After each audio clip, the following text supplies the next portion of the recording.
eating, guys. Oh yeah, so I was just kind of letting Nick know how, like, I know some people are really in tune with their body and they're able to do what's called intuitive eating, basically when they're, you know, in their off season or in their gaining phase. But me, even during my last gaining phase, I didn't really feel like I was as experienced enough to be able to roughly hit my numbers. When you've been doing it long enough, and you're this guy, you can pretty much just look at everything and be able to roughly know just what your body needs, not necessarily just by what you're seeing in terms of, well, I think that's about 40 grams of this or 60 grams of that, but also just by how you feel. Like going by, okay, my body needs, this is how I feel, this is what my body needs. Like I know people like Doug Miller does it, Alberto does it, I know Jeff Nippard's doing it right now, but for me, I'm not quite as experienced with that. I still find that I'm very like, anal about, okay, I gotta track this, I gotta track that, even when I'm not dieting. But I do want to get better at intuitive eating. It's just it's a good tool to have in your tool belt. So if you're out and you're eating somewhere, or say like you're not gonna always have a food scale with you, it's good to be able to do that, you know? Yeah, but it's also like I was just saying, like how I spoke in one of my last videos about being at a good body fat level and being hormonally good. You know, when I was shredded, I could not go out and intuitively eat because I would just want to keep eating more and more. But it's like now, like when you're shredded, it's intuitive. It's intuitive to keep eating, so it's still intuitive eating. Yeah, it's pretty funny, but yeah, it's like I can just eat a meal and like feel like decent, you know, and be like, all right, I'm pretty good, I'm satisfied. I know I got a good amount of protein. Oh, actually, we are passing through Providence, Rhode Island right now. It's coming. Oh yeah, stay left up here. Yeah. Yeah, intuitive eating. There's Providence. Very good tool to have in your tool belt. I want to get good at that this time around. Yeah. So yeah, pretty much the more that you track, the better you'll get at being able to rough estimate meals. I've been tracking macros for a long time now, and you know, you just get kind of good at, you know, just rough estimating how many carbs, fats, and protein are in each meal. And also, even like when I am at home and I'm weighing stuff, I'll kind of like just guess, be like, all right, how many grams is this banana, or how many grams is this potato? That I've done. It's like a guessing game. Like yeah. I'll be like, okay, before I weigh it, this is 115 grams of banana, and it'll come out to like 118 or something close, and I'm like, all right, now I can comfortably eat this banana and not even really track it, because I roughly know. So yeah, that's like actually a really good tip. So if you don't have a food scale, that's one that you should definitely get. And then if you're not tracking macros, you know, you can just start learning at home and just kind of practice, you know. Because once you see, like for instance, once you see yourself, for instance, like put like say 40 grams of oats in a bowl every single day and weigh it, you're just gonna kind of get an idea of how much that looks like. Yeah. You know, like for instance, today I had this coffee and I wanted to try cream. This guy gets cream in his coffee all the time. Every day. Every day. Sugar and cream. Sugar and cream. So black coffee sucks. It does suck. But you know what's funny is he turned me on to black coffee. But so sugar. That's when I was fasting. Yeah. And that's when I didn't know what I know now. So sugar and cream. So I wanted to try some, but I haven't been using it. I haven't been using it my entire prep or just period. So I asked him and I had him kind of guesstimate how much I was gonna use in my coffee. And what was it, like 5 grams of fat? Yeah. Like 5 grams of fat. So we came up with 5 grams of fat, 1 gram of protein, and 13 grams of carbs, because you did use 3 sugar packets, which is well worth it. Adds a nice little sweetness to it. And when you drink black coffee, your body, it just kind of gives you like a, I think I talked about it in my last video, but it just gives you like a, too much, it kind of just hits you all at once. So if you, you know, take it with some cream and some sugar, it actually slows down the rate, and it gives you like a steady stream into your bloodstream, and so it doesn't like hit you like a ton of bricks. You're gonna have people who are dieting to try to lose weight going, oh, Nick said I can have cream and sugar. But you do have to account for it. You know, you can't just add tons of cream, tons of sugar, and not account for the extra calories that you're putting in your body. So all these little things do add up.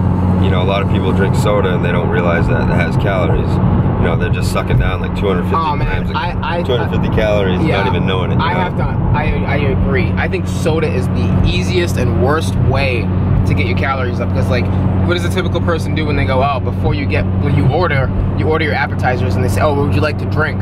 you know, before your meal comes out, you're like 200 grams of carbs deep and you don't even know. Yeah. Because most people don't get no diet sodas. You know, they'd be like, oh, let me just get a soda. Oh, let me get a refill. Oh, let me get a refill. So just think 3-4 refills, you're screwed. And you haven't even had your appetizer yet, let alone your, so you, what do you call that? Like 300-400 grams of carbs. Yeah. And probably like 80 or more grams of fat. Yeah. Not to mention whatever else you had throughout the day with coffee and all that stuff. Yeah. And then don't forget about dessert. Don't forget about dessert. Yeah. And so, so soda gets a really bad rap, but which it is okay in moderation, because people are just like, oh, I quit drinking soda and I lost so much weight. It's because of the sugar. The sugar made me fat.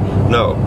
You drinking too much damn soda made you fat, and overeating on calories. You know, it wasn't one food group that made you fat. You know, it's the excessive soda, it's the appetizers, it's everything that you're eating, but it's just too many calories is what's making you fat, not just one certain food. Right. So just know what you're taking in, and you can eat anything. You can eat Twinkies and lose weight. There's actually someone that did that. You can eat fruit roll-ups, you can eat candy, you can eat all this shit.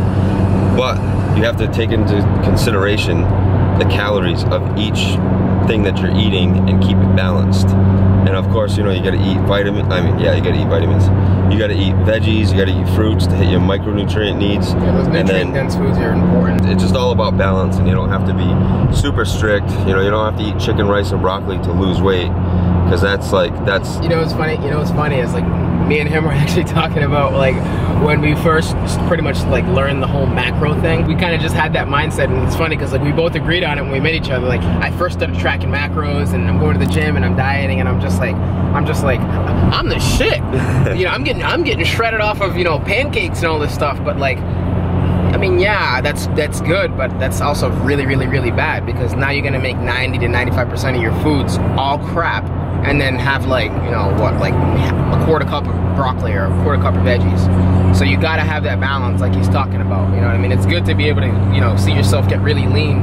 And I know I'm the guy getting really lean, and I'm eating ropes or freaking cereal, you know, fruit roll-ups and all that stuff. But it's gotta be balanced. It's gotta be balanced. And I think that the longer you do it, even if you're a flexible dieter, I've seen everybody who's been a major flexible dieter has changed from the bad foods to like 80% bro, 20%. What was that? Bro mode. 80% bro to like 20%, you know, dirty foods, if you will.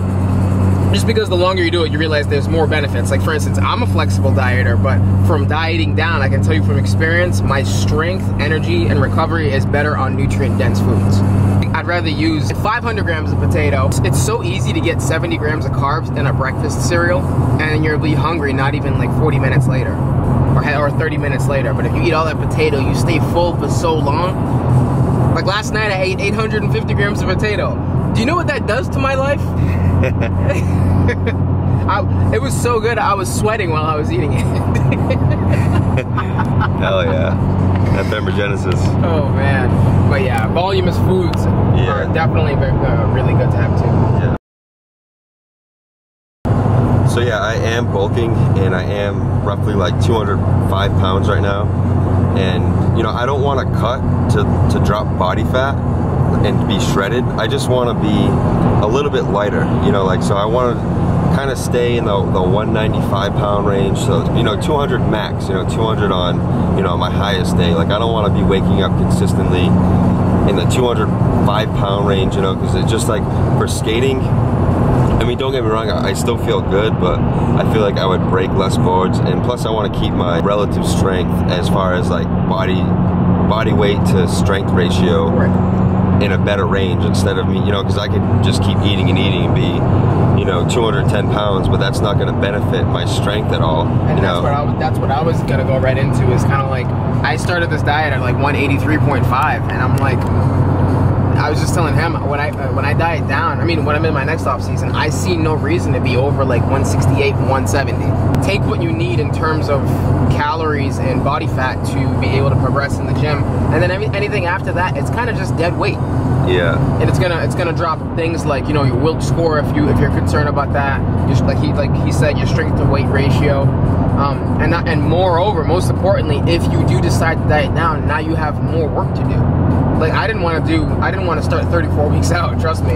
But being as heavy as I was, I had no choice to. Had I started at say 170, oh my God, it would have been much easier. I could have started maybe 25 weeks out or something like that. Yeah. So, but mainly the main reason I want to stay leaner is because I don't want any excess weight that isn't helping me with progressive overload in the gym. Yeah, absolutely. And so these are just little things that are coming to mind, and I feel like all this stuff can really help you guys.